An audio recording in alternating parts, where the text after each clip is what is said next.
Kimi Antonelli pounced on qualifying struggles from Mercedes teammate George Russell to claim his second successive pole position for the Japanese Grand Prix, carrying the momentum of his maiden Grand Prix pole and race win from China a fortnight ago. He outpaced Russell in the final two practice sessions at Suzuka and carried that impressive form into qualifying. Russell, meanwhile, had issues with his car's rear grip and trailed Antonelli by unusually large margins in Q1 and Q2. He closed some of the gap in Q3, but Antonelli's time of a 1:28.778 on his first attempt was enough to comfortably be 3/10 quicker than his title-leading teammate.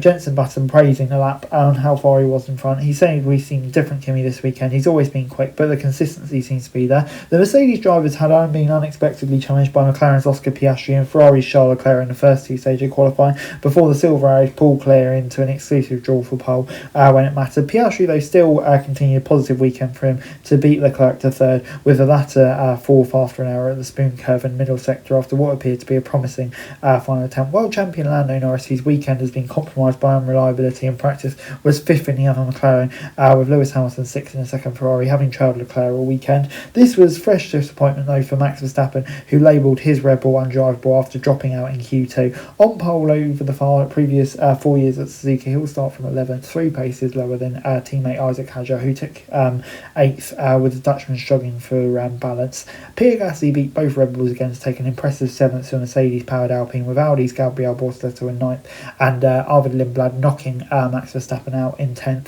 But fellow Briton Oliver Bearman, one of the season's early star performers, dropped out to qualify 18th ahead of only the Cadillacs and the Astons.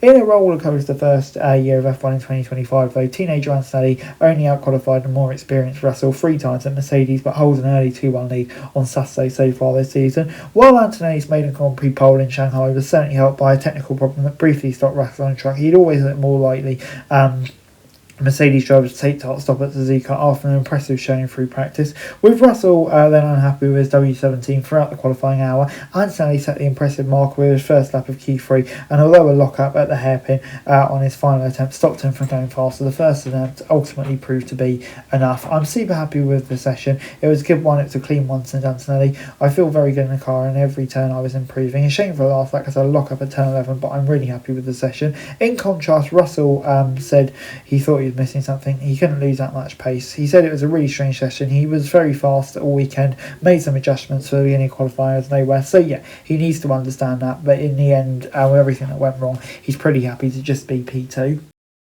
And before I go, let me run you through the classification. Antonelli coming out on top. I mean, really impressive job from him to do it twice in a row, and super impressive from him. Russell second. I think he'll be frustrated with that setup change, and it could impact him for tomorrow's race as well. Piastri third, really good job from him. He's maximising McLaren. Norris in fifth. I don't think he'll be too disappointed considering the lack of running he's had so far this weekend. Leclerc fourth, Hamilton sixth. I mean, yeah, Ferrari's pace probably a bit disappointing where they were today. Hamilton seems to be training a bit this weekend, which is a bit of a shame for him. Gasly, outstanding job, maximised the car. Hadjar to out-qualify Verstappen, super impressive job from him, but yeah, not where Red Bull want to be. Verstappen, I mean, yeah, he's going to be getting more and more frustrated, isn't he? Bortoleto did a really good job ahead of his teammate. Similar story for Arvid Lindblad.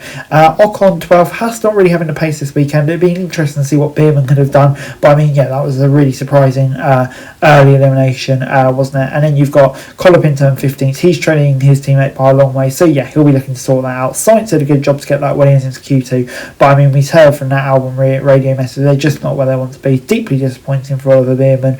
Hope it's just a one-off after a really good start to the season. Then you've got the Cadillacs out qualifying the Astons, which I think is impressive, and yeah, Aston Martin just still nowhere. Honda having major issues at their home race. Okay guys, that's it for this video. Thanks very much for watching. Remember to like, share and subscribe. Follow us on our socials, link in the description below for daily F1 news, meme and content. Subscribe to our other channels on screen right now, that'd be greatly appreciated. Thanks very much for watching. Peace out.